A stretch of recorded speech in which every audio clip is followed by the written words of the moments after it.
नम्रता खूप गरजेची जी अर्जुनाने दाखवलेली आहे भगवान गोपाल कृष्णाला. ती नम्रता देवाच्या पायथ्याजवळ आहे. जो खऱ्या अर्थानं नम्र होतो ना तोच देवाजवळ पोहोचत असतो असं देवाला सांगणं प्रतिपाद्य वाटलेलं आहे. ते नम्रता म्हणजे आताच्या काळामध्ये काय हो, तुमचा दंडवत प्रणाम करणं. तुमच्या दंडवत प्रणामावरून लक्षात येतं की तुम्ही नम्र आहात, विनम्र आहात की फक्त वाकलेले आहात. काही माणसं त्या दंडवताला इतकं इतकं सोपं करून टाकलेले, त्या दंडवताची इतकी खऱ्या अर्थानं बेचव करून टाकलेली काही माणसांनी की हात वरती करताना म्हणतात बाबा दंडवत. त्या शब्दाचा अर्थ नीट समजून घ्या दादा. ते शब्दाची चेष्टा करणं काही आपल्याला फायद्यात पडणार नाही. तो शब्द आपल्याला शाप देऊ शकतो. साष्टांग दंडवत प्रणाम. तुमची आठही अंग बोलली पाहिजे साहेब. तुमची आठही अंग बोलली पाहिजे. आठही अंगामधून तुमच्या दंडवत निघाला पाहिजे, प्रणाम निघाला पाहिजे. आठही अंगामधून तुमच्या नम्रता निघाली पाहिजे, तर तो दंडवत आहे. तुम्ही कपडे बघून, गाडी बघून, जर पदव्या बघून, तुमचे वस्त्र बघून जर दंडवत करत असाल तर त्या दंडवताला तुम्ही त्रिगुणांमध्ये समाविष्ट केलेले आहे. या त्रिगुणाच्या पलीकडे निर्गुण सत्वाला प्राप्त होण्यासाठी तुम्हाला गीतेचा आधार घेणं गरजेचं आहे. तो दंडवत करत असताना त्या दंडवताचा महिमा अपार आहे. त्या दंडवताने साक्षात देव प्राप्त झालेला आहे अर्जुनाला. खाली बसला म्हणून देव भेटला, वरती बसला असता तर कदाचित भेटला नसता. आणि बघा देवाने सुद्धा त्याच्यासोबत येण्याची तयारी का दाखवली? कारण एक राजा होता. त्या राजाला वाटलं की जरा आपल्या गावातील प्रजेला, आपल्या शहरातील नगरातील प्रजेला जरा थोडासा सेल लावा. सेल असा लावा की माझ्याकडे आता वस्तू भरपूर झालेल्या आहेत, शाल भरपूर झालेल्या आहेत, टोप्या भरपूर झालेल्या आहेत, गाद्या भरपूर झालेल्या म्हणा, बेडशीट भरपूर झाले, अंगावरची वस्त्र जॅकेट भरपूर झालेले, ते वाटावेत म्हणून असे सेल लावला त्या राजाने.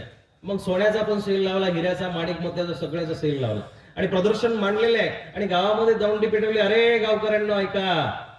गावकऱ्यांनी लगेच दौंडीकडे कान केले आणि ऐकायला लागले की उद्या राजाच्या दरबारामध्ये 7 वाजता सेल भरणार आहे. त्या सेलला सगळ्यांनी उपस्थित राहावं. त्या प्रदर्शनामधून ज्याला ज्याला जे जे कमी आहे, जे जे अपूर्ण आहे त्यांनी प्रत्येकाने घेऊन जावं. ज्याला कपडे लागतील त्यांनी कपडे न्यावे, ज्याला घराचं साहित्य लागेल त्यांनी घराचं साहित्य न्यावं, ज्याला धान्य लागत असेल, राशन लागत असेल, किराणा लागत असेल त्यांनी तो सगळा समजा.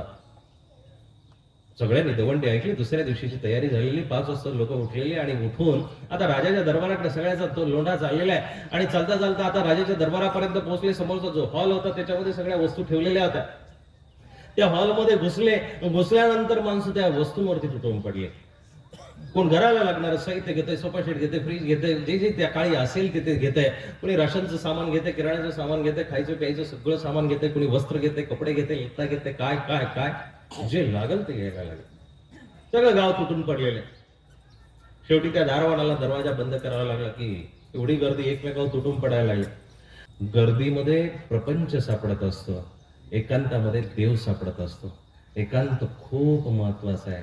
श्री दत्तात्रय प्रभूंनी जो गुरु केलेले आहे त्या गुरुमध्ये एक गुरु देवाने कंकण म्हणजे बांगड्या केलेल्या आहे.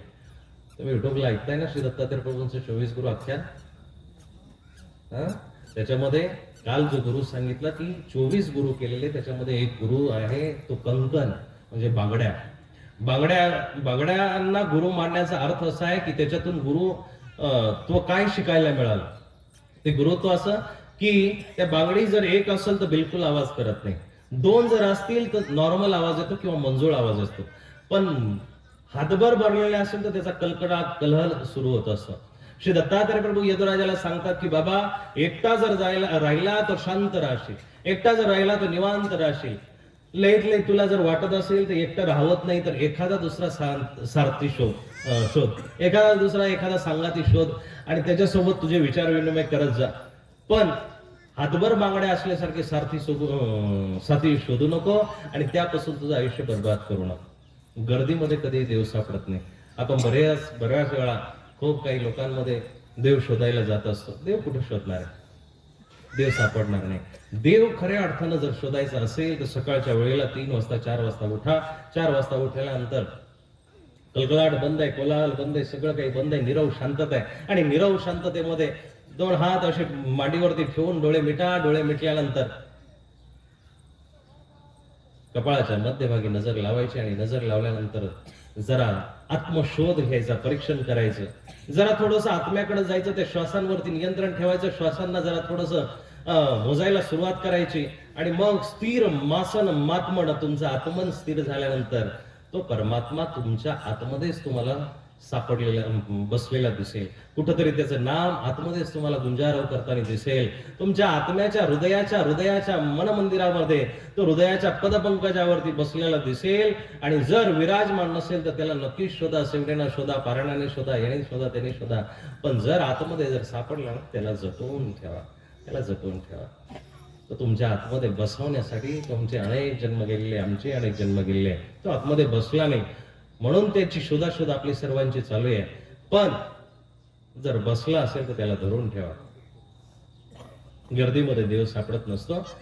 सुरुवात जेव्हा खाली डोळे फोडले आणि रस्त्याने चालायला लागले, चालता वृंदावनाकडे चालता चालता एका खड्ड्यामध्ये तोल गेला. सुरदास पडल्यानंतर वरती यायचा मार्ग सापडना, आणि मार्ग सापडत नाही म्हणून कृष्ण कृष्ण कृष्ण कृष्ण सारखा मंत्रोच्चार चालू आहे. हे कृष्ण, हे यादव, हे सकेती, हा मंत्रोच्चार चालू असताना कोणीतरी हाताला धरल्यासारखं जाणवलं. सूरदासाला लक्षात आलं, हा साधा सुद्धा हात नाहीये, हा कुठल्या गुराख्याचा हात नाहीये, रस्त्याने चालणाऱ्या माणसाचा हात नाहीये, हा साक्षात त्या परमपिता भगवान गोपाल कृष्णाचा हात. बालकृष्णाची भक्ती करता करता सूरदासाने डोळे फोडले होते आणि ते सूरदासाला जाणवलं, हा हात साधारण हात नाही, हा हात त्या जगन्नियत्याचा आहे, हा हात माझ्या हृदयात असलेल्या परमात्म्याचा आहे, हा हात माझ्या उद्धारकर्त्याचा आहे. आणि तो हात जेव्हा हाताला स्पर्श होतो, सूरदास धन्य होतात, धन्य झालेले सूरदास वरती येतात. वरती झाल्यानंतर ते हात धरणाऱ्याने हात सोडून दिला, झटका मारून जायला निघाला. आणि निघाल्यानंतर सूरदासाचे शब्द आहे, हात छडू जात है निर्बल जान मोही. तू हात सोडून जातोय, मी निर्बल आहे, मी आंधळा आहे, मी रस्त्यावरती पडलेले, रस्त्याने चालतोय म्हणून तू माझा हात सोडून जातोय. पण सबल जाणवतो हे की जेव्हा तू माझ्या हृदयामधून निघून जाशील ना, निघून दाखवशील, तेव्हा तू खऱ्या अर्थानं सबल ताकदवान म्हटल्या जाईल. तो हात आपल्याला पकडता आला पाहिजे ना दादा. ते प्रदर्शन भरलेले, त्या प्रदर्शनामध्ये लोक सगळ्या गोष्टी घेत आहेत. सर्व वस्तू घेत असताना झालं असं की त्या वस्तू घेणाऱ्यांमध्ये, दृष्टांत नीट लक्षात आहे ना, राजाच्या दरबारामध्ये सेल आहे, ते सेलच्या वस्तू घ्यायला लोक आलेले, आणि सेल घेता घेता आता त्या सेल घेणाऱ्यांमध्ये एक लहान लेकरू पण आलेली, एक छोटीशी बच्ची मुलगी आलेली आहे, जाणती आहे, समजदार आहे. आणि ती लहान मुलगी आलेली आहे, ती मुलगी त्या सेलला बघतीये, तिला वस्तू बघितल्या, सगळ्या वस्तू इकडून तिकडून दिसत आहेत तिला. त्या वस्तू घेण्याचा तिच्या डोक्यामध्ये बिलकुलही मानस नाहीये. ती सगळ्या गर्दीतून वाट काढत काढत काढत काढत पुढे गेली, आणि पुढे ज्या ठिकाणी राजा बसलेला होता त्या ठिकाणी ती पोहोचली.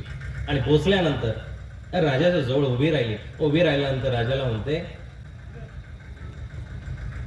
प्रणाम राजासाहेब. तर राजा म्हणतो, बाळा, अरे सगळं मांडलेलं तुझ्या समोर, ह्या वस्तू तुला याच्यातल्या कुठल्या वस्तू आवडल्या नाही का? तुला दुसरं काही खेळणं पाहिजे का? दुसरी काही वस्तू पाहिजे का? सांग मला. ती म्हणते, नाही महाराज, मला तसं काही पाहिजे नाही. मग काय पाहिजे तुम्हाला? नाही, तुला नाही. ते लहान बाळ काय म्हणतो माहिती काय? ते म्हणते, राजासाहेब, मला तुमच्या मांडीवरती बसायचं.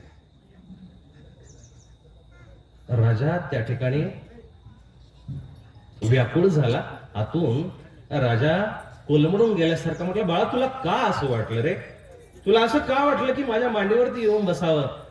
ती म्हटली, महाराज, अहो, हे सगळं तुमचं आहे ना, तुम्ही या दिलेल्या वस्तू आहे, तुम्ही दिलेल्या वस्तू आहे ना, मग मला त्या वस्तू नकोय, मला तुम्हीच पाहिजे. मग तुम्ही जर मला भेटले ना, ह्या वस्तू सगळ्या भेटल्यासारख्या, सगळ्या वस्तू भेटल्या.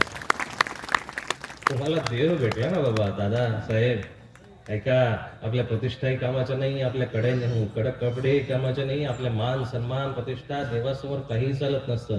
ज्याला देवासमोर दिगंबर होता आलं साहेब, दोषापासून अवगुणांपासून, सगळ्या कर्म अकर्मापासून विकर्मापासून, तोच देवाला प्रिय असतो, तोच देवाला खऱ्या अर्थाने प्रिय. देवाजवळ देव घेण्यासाठी गेला. अर्जुनाला सैन्य हवं नव्हतं, काहीच पाहिजे नव्हतं. अर्जुनाला देव पाहिजे होता, म्हणून अर्जुन पायथ्याला बसलेला आहे. अहंकार आतापर्यंत प्रत्येक युगामध्ये डोक्यावरती बसलेला आहे. म्हणून संत सज्जन नेहमी प्रार्थना करतात, नेहमी याचना करतात की अहंकाराचा वारा न लागो राजाचा. अहंकार तुम्हाला शिवला नाही पाहिजे. मग धर्मामध्ये तरी कमीत कमी आपल्याला तो अहंकार नसेल तरच देव आपल्याला प्राप्त होईल, तरच आपल्याला देव भेटेल. अर्जुनाने देवाला प्राप्त केलं. देवाला प्राप्त केल्यानंतर तो अर्जुन देवाला घेऊन आलेला आहे. ते युद्ध आता मांडलेलं आहे. ते युद्ध मांडलेलं असेल दोन्हीकडे सेन गिरूर उभय मध्ये दोन्ही सैन्याच्या मधोमध अर्जुनाचा रथ आहे. अर्जुनाचा रथ मधोमध उभा केल्यानंतर अर्जुनाने जवळून जेव्हा बघितलं ना, आता ते जे परिमाण आहे ना, ते परिमाण जरा नीट समजणं ही गरजेचं आहे. दोन्ही सैन्याच्या मधोमध या दोघांना बोलायला इतका वेळ थोडा कोण देणार आहे हो. मी इथं 2 मिनिटं थांबलो तरी तुमची चळवळ सुरू झाली. चळवाचळ सुरू होते माणसाची. विचार करण्यासारखी गोष्ट आहे की दोन्ही सैन्याच्या मधोमध रथ कसा उभा आहे. भाऊ, त्या सैन्याच्या मधोमध रथ उभा आहे. तर इकडं 1.5 किलोमीटर सैन्य, तिकडं 1.5 किलोमीटर सैन्य. हा मधला पॅसेज नुसता भाग आहे. 3 किलोमीटरचा भाग रिकामा आहे. तिथं मध्ये चिटपाकू सुद्धा नाही आहे. त्या सैन्याच्या मधोमध रथ नेलेला आहे. आणि तिथून लांबून त्यांचे चेहरे दिसत आहेत. मातुला शशुरा पत्रा शाला सबन दिनसदा सगळी माणसं दिसते. मामा दिसते, भाऊ दिसतोय, चुलत भाऊ दिसतोय, सासरा दिसतोय, सासऱ्याचाही सासरा दिसतोय, त्याचे जावई दिसत आहेत, त्यानंतर मेवणे दिसत आहेत, मेवण्यांचे मेवणे दिसत आहेत. आता स्वकीय सगळे अर्जुनाला तिथून दिसलेले. आणि आजच्या काळाच्या परिमाणानुसार म्हणतात की ते कमीत कमी 18 अक्षयनी म्हणजे 1 कोटीचं सैन्य आहे. 1 कोटी माणसांमधून तो निर्णय झालेला आहे. 1 कोटी सरासरी जर घेतलं तर 40 लाख यांचं, 60 लाख त्यांचं, असं ते सैन्य 18 अक्षयनी म्हणजे. त्याचं परिमाण वेगवेगळ्या परिभाषेमध्ये वेगवेगळं आहे. आणि असं 18 अक्षयनी सैन्य समोर उभं राहत असताना 48 मिनिटासाठी ही गीता वाखाणलेली. बाबा बरोबर, बाबांनी पाठीमागे सांगितलं होतं 48 मिनिटासाठी. कोणी म्हणतं 18 दिवस चालले. 18 दिवस देवाला एवढा टाइमपास करायला वेळ नव्हता. तो कर्मावरती प्रधानता देणारा अवतार आहे. त्याची सगळी जी सांगणी आहेत ना, मी तुम्हाला 18 अध्यायाचं सूचक थोडे याच्यामध्ये सांगणार आहे.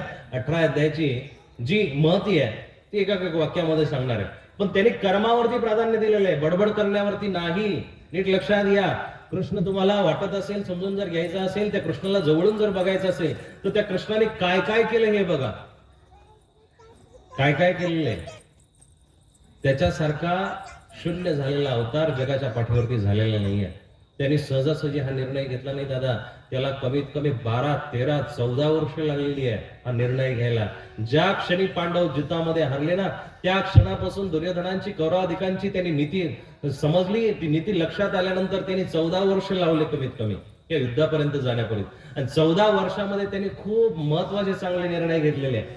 महत्वाचे निर्णय घेतलेले. तो शिष्टाई करण्यासाठी जातो. शिष्टाई करण्यासाठी गेल्यानंतर तिथं तो नम्र होतो, तो शून्य होतो, तो दुर्योधनासारख्या उन्मत्त असलेल्या माणसासमोर तो साधारण होतो. हे कृष्णाचं खऱ्या अर्थानं मोठेपण. हे मोठेपण कृष्ण तुम्हाला आभाळाला जरी हात लावणारा दिसेल, आभाळाला हातामध्ये घेऊन वागणारा जरी दिसत असला, पण कृष्ण नेहमी जमिनीवरची परिभाषा वापरतो. पण तो इतका राबून, तो इतका वावरून सुद्धा त्याला शांतता प्रस्थापित करता आली नाही. त्याचं कारण असं आहे की दादा बाबा, जगाच्या पाठीवरती शांतता प्रस्थापित करणं सगळ्यात अवघड आहे. सगळ्यात अवघड आहे. जेवढे जेवढे अवतार झाले ना, 2ऱ्या अध्यायाचा 3ऱ्या अध्यायाचा जो श्लोक आहे की धर्मसंस्थापनार्थ आहे, मग त्याचे ज्या ओळी आहेत ते ह्या सांगतात की यदा यदा हि अधर्मस्य, धर्माला ग्लानी येते. हा भाग खूप महत्वाचा आहे. देवाला कंसाला मारण्यासाठी किंवा अक्रूराला मारण्यासाठी यावं लागलंच नाही. तो त्यांच्यासाठी आलेलाच नाहीये. तो म्हणतो की माझ्या तिथल्या बसल्या ठिकाणच्या फक्त भुईच्या वाकडेपणाच ते सगळं कार्य आहे. मी नुसती भुई जरी वाकडी केली, भ्रुकुटी जरी तिरपी केली, तरीही वरच्यावरून मेले जातील. मी त्यांच्यासाठी मारण्यासाठी आलेलंच नाहीये. गोळ ब्राह्मणांचं रक्षण करण्यासाठी एवढं नाही आलेलं. पण धर्म संस्थापनार्थाय संभवामी, मी धर्माची स्थापना करण्यासाठी आलेला आहे. बंधूंनो, इथं लक्षात घेणं गरजेचं आहे की आपल्याकडून जर धर्म होत नसेल तर कमीत कमी अधर्म तरी होऊ नये. अधर्म तरी होऊ नये. तुम्ही सकाळ संध्याकाळच्या देवपूजेला जर धर्म म्हणत असाल तर तो देवपूजा नाही आहे, ते फक्त पूजापाठ आहे. तुम्ही संस्कारित असल्याचं प्रतीक आहे. धर्म म्हणजे काय? धारणा धर्म. ते धर्म कुठल्या पद्धतीचे असावे या 18 अध्यायामध्ये तुम्हाला लक्षात येते. 18 अध्यायापर्यंत भगवद्गीता गेली. सर्व धर्मान परित्यज्य मामेकम शरणम व्रज. अर्जुनाला देवाने जे धर्म सोडायला सांगितले ना, ते धर्म असेच आहे की सगळे धर्म, शेजारचे धर्म, पाजारचे धर्म, कुळाचे धर्म, देशाचे धर्म, आपल्या जवळ मनाचे धर्म, हे सगळे वेगवेगळ्या पद्धतीचे धर्म अर्जुनाला देवाने सोडायला लावलेले. तिथं युद्धाचे धर्म आहे, क्षत्रियाचे धर्म आहेत, तिथल्या 4 वर्णाचे धर्म आहेत. सगळे धर्म सोडून मामेकम शरणम व्रज, एकटा देव त्या अर्जुनाच्या समोर आहे. सकळही धर्म हा महावाक्यातला सगळ्यात महत्वाचा जो सूत्रार्थ आहे तो सूत्रार्थ या 18व्या अध्यायाच्या श्लोकामधून दिसून येतो. सकळही गुण हे 10व्या अध्यायामधून दिसून येतात. तो थोडासा गांभीर्याचा आणि महत्वाचा विषय आहे, पण गीता हे खूप मोठं महावाक्य आहे. गीतेसारखं महावाक्य या जगाच्या पाठीवरती कुठलंच नाही. ती गीता खऱ्या अर्थानं अर्जुनाने मागितली. अर्जुन तिथून निघून आला, देवाजवळून निघून आला. निघून आल्यानंतर अर्जुनाला जेव्हा सैन्यासमोर ठेवलं तेव्हा देवाने खूप सुंदर पद्धतीने अर्जुनाला समजून सांगितलेलं आहे.